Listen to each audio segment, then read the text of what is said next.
टंडन विवाद लगातार नए मोड़ ले रहा है। इस हाई प्रोफाइल केस में जहां एक तरफ दंतेवाड़ा की डीएसपी कल्पना वर्मा पर रिश्वत, ब्लैकमेलिंग और लव ट्रैप के गंभीर आरोप लगे हैं, तो वहीं दूसरी तरफ आरोप लगाने वाले कारोबारी दीपक टंडन खुद कानूनी शिकंजे में फंस गए। आज की सबसे बड़ी खबर यह है कि कोरबा की एक कोर्ट ने टंडन के खिलाफ गिरफ्तारी वारंट जारी कर दिया।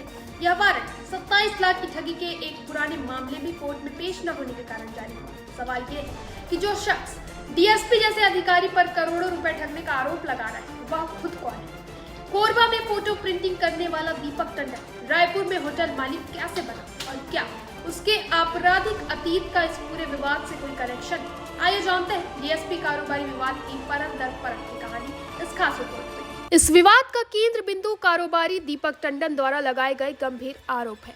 टंडन ने अक्टूबर में शिकायत दर्ज कराई थी कि डीएसपी कल्पना वर्मा ने उन्हें लव ट्रैप में फंसाया, शादी का झांसा दिया और इस दौरान उनसे करोड़ों रुपए, एक महंगी गाड़ी और कीमती गहने ले लिए, जिसे अब वापस नहीं किया जा रहा है।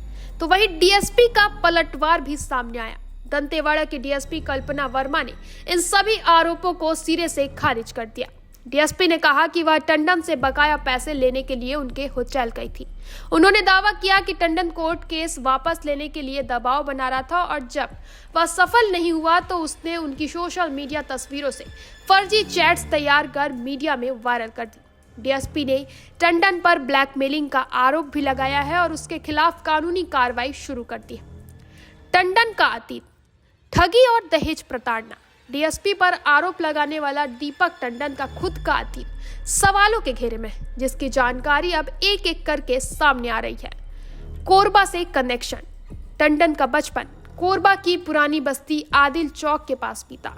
रायपुर जाने से पहले वह नया बस स्टैंड के पास अपने भाइयों के साथ एक फोटो फ्रेमिंग की दुकान चलाता था। वह सतनामी समाज का कोसा अध्यक्ष भी था।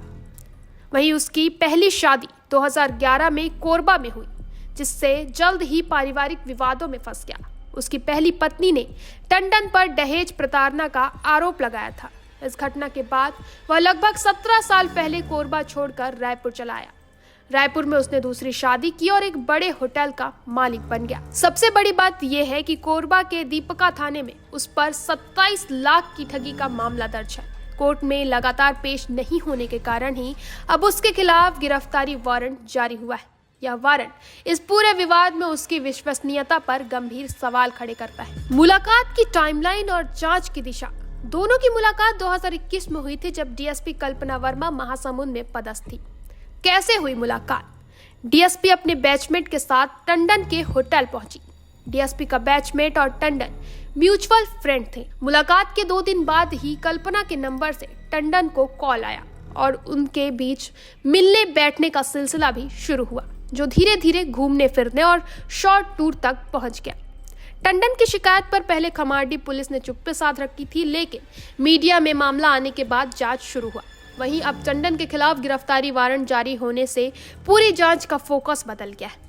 टंडन पर ठगी और आपराधिक पृष्ठभूमि में आरोप है। ऐसे में जांच एजेंसी को यह देखना होगा कि कहीं होटल व्यवसाय में लगा पैसा अवैध तरीकों से तो नहीं कमाया गया। यह स्पष्ट है कि डीएसपी कल्पना वर्मा और कारोबारी दीपक टंडन दोनों ही पक्षों के दावे विरोधाभासी हैं, लेकिन 24 लाख की ठगी के मामले में टंडन पर गिरफ्तारी वारंट जारी होना उसके आरोपों को कमजोर करता है। फिलहाल के इतना ही। आगे के अपडेट्स के लिए बने रहें निशान पर।